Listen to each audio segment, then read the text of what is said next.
Dearest friends, how are you doing? Appa Kabar. Heartly welcome to you all for the most blessed topic. మనం December మంత్లో ఉన్నాం. ఈ రోజు నుండి మనం క్రిస్మస్ కంప్లీట్ అయ్యేంత వరకు క్రిస్మస్ మెసేజ్లు విందాం. Our friendly reminder, please do subscribe our channel. అలాగే ఈ వీడియోస్ అనేక మందికి చేరడానికి తప్పనిసరిగా లైక్ చేయండి. Our motto, each one save one persistently. ప్రతి ఒక్కరు ఒక్కరిని రక్షించాలి నిరంతరం. Let us grow in faith. Bible గ్రంథంలో స్వయాన యేసు ప్రభువే ఒక ప్రశ్న పరిచయులను అడుగుతున్నాడు. మత్తయి సువార్త 22వ అధ్యాయం 42వ వచనంలో, క్రీస్తును గూర్చి మీకేమి తోచుతున్నది, ఆయన ఎవని కుమారుడని అడిగెను. వారు ఆయన దావీదు కుమారుడని చెప్పారు. యేసుక్రీస్తు భూమి మీద నివసిస్తున్నప్పటి నుండి ఇప్పటి వరకు అనేక మందికి ఈ ప్రశ్న ఏదో ఒక సందర్భంలో ఎదురయ్యే ఉంటుంది.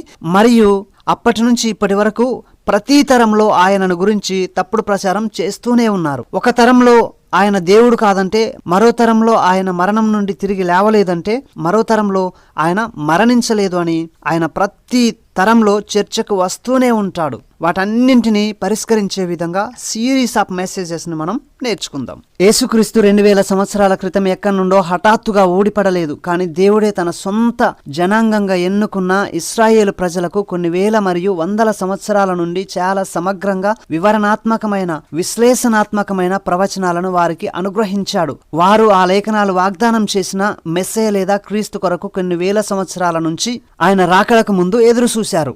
ఈ రోజు రాబో మెస్సయ్య యొక్క మొట్టమొదటి ప్రవచనం గురించి మరియు దాని నెరవేర్పును గురించి నేర్చుకుందాం.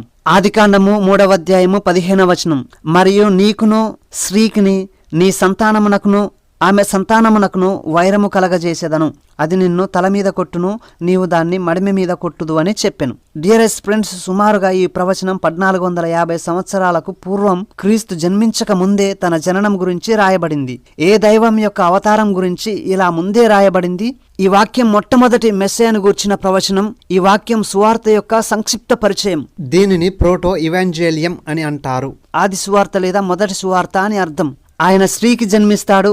ఇక్కడ పురుషుడు అనే మాట కనబడడం లేదు. క్రీస్తు కన్యకు జన్మించడం అనే సంగతిని గురించి ఈ ప్రవచనం సూచిస్తుంది. గలతీ పత్రిక 4వ అధ్యాయం 4వ వచనం, అయితే కాలము పరిపూర్ణమైనప్పుడు దేవుడు తన కుమారుని పంపెను, ఆయన స్త్రీయందు పుట్టి మనము దత్తపుత్రులము కావాలనని ధర్మశాస్త్రమునకు లోబడి ఉన్న వారిని విమోచించుటకై ధర్మశాస్త్రమునకు లోబడిన వాడాయను.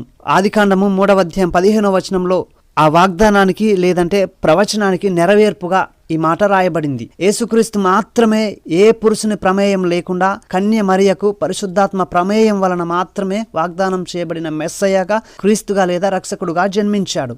నశించిన దానిని వెదికి రక్షించడానికి యేసు ప్రభువు ఈ లోకానికి వచ్చాడు. Thank you so much for watching this video. God bless you all.